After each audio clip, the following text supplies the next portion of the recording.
recruiters on pins and needles across the country, particularly those schools who are in the running for Brian Whites. You ready, Brian? Where's Ready. the Gatorade? Left it at home. What's new? What's been going on with you this summer? This whole transfer experience. Looking forward to it. What have you thought about this process? This process has been everything I thought it would be and more. What I did a few semesters ago is I put myself in a position where I could hear other schools' pitches and decide what ultimately would be the best for me to be successful and to ultimately be happy. You weren't able to be recruited because you went straight to college and were really lucky to get into college at all. Have you enjoyed the recruiting process now? Well, it's been a really humbling experience to be able to sit down with all three schools that have wanted me and to listen to what they have to say. And I just have to say that I feel really honored. It's been really an unbelievable experience, and it's been very humbling to even be in this position at all. How many people know your decision right now? A very, very small number. Mm-hmm. Like a number greater than one? One? Two hands? More than two hands? I could probably count the number on my fingers.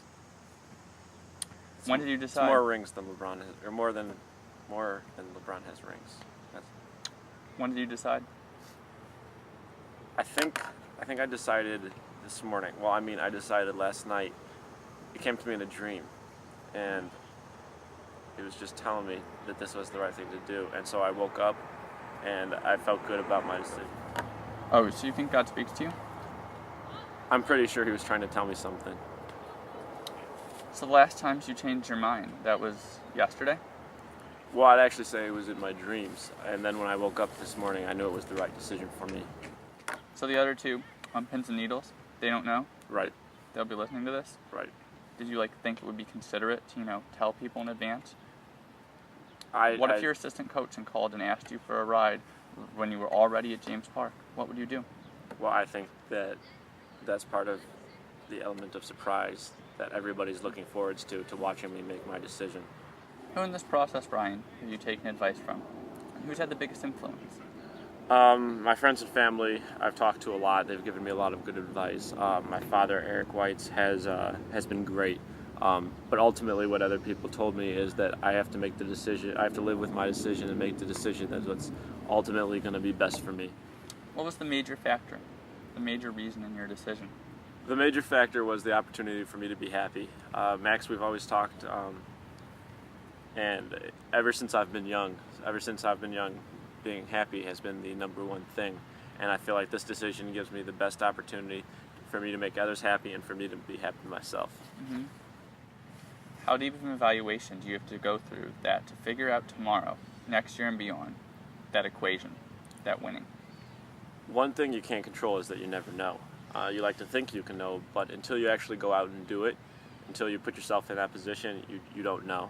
And so we'll just have to wait and see it, but you just have to put yourself in a position where you think it's the best position for you to go out and be happy. Do you have any doubts about your decision? No. I don't have any doubts at all. How do you not have any doubts if you just said you can never know if this is going to be the right decision? Would you like to sleep on it a little longer, or are you ready to make this decision? I've had enough sleep, or lack of sleep. Are you still a nail biter or a nose I picker? have. I have a little bit. That's actually what was happening when it came to me in my dream. You've had everybody else biting their nails. So I guess it's time for them to stop chewing. The answer to the question everyone wants to know. In this fall. Brian, what's your decision? In this fall. And this is very tough.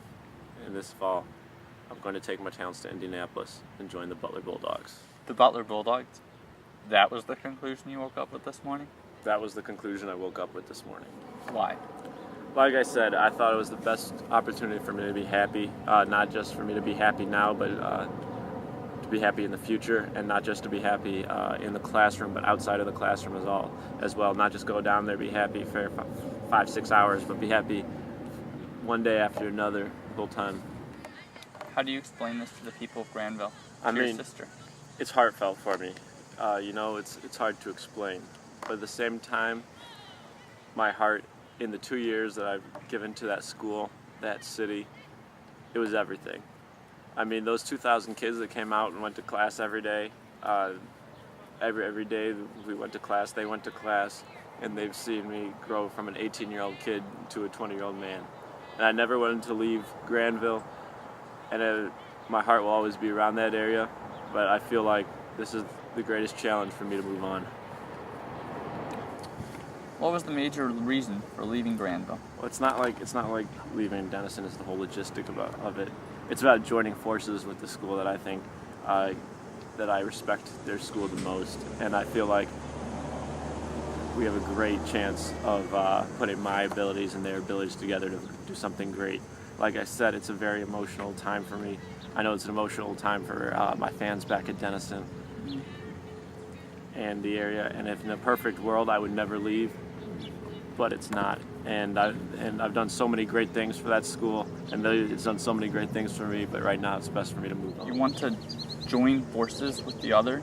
You sound like a 9-year-old at a Star Wars sleepover. What do you think is going to be everyone's reactions back there? I'm not sure. I think it's going to be a lot of mixed emotions, a lot of not understanding why. But then I'll have my real friends that love me for having gone there. And that'll always be my first college, my first home. And that area, Granville, Ohio, Denison, that'll always be my first home.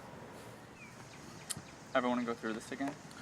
This is tough. This is very tough. And it's tough for me to leave and leave everything that I know about and all those people who have supported me, because I know how loyal I am. But once I talked to my mother, she told me that I have to do what's best for me and ultimately do what's going to put myself in the best position to make me happy. And once I talked to her, I knew that I had done the right thing and I had made the right decision. Do you really think it's loyal to leave someone like your challenged sister in Granville? I'm just joking. I don't know anything about loyalty. Well, you told me that your mom, she had a major influence when you called her this morning. You didn't believe the reaction she had would be the one that you got. Could you share with us what she said to you this morning? Absolutely. Like I said, I called her, and her reaction was that it was a great decision. It wasn't because I was going down there and joining my friend Kyle. It wasn't going down to Indianapolis, which is a city that she loves. But it was about putting myself in a position to be happy. And when I heard this decision, I knew that it was the relief that I had been looking for. Your mom agreed with you, and that surprised you, right? Because, previously when you said you were going to Denison, she said go to Augustana. If you say you want chicken wings for dinner, she says she's making green pasta. I was very surprised my mom agreed with me. But once I said, it was like the relief that I had been looking for throughout this whole process. There it is, ladies and gentlemen. Brian Weitz headed to Indianapolis to be a Butler Bulldog. And through this whole interview, I managed not to change my tone of voice once. Truly an honor. As I expected.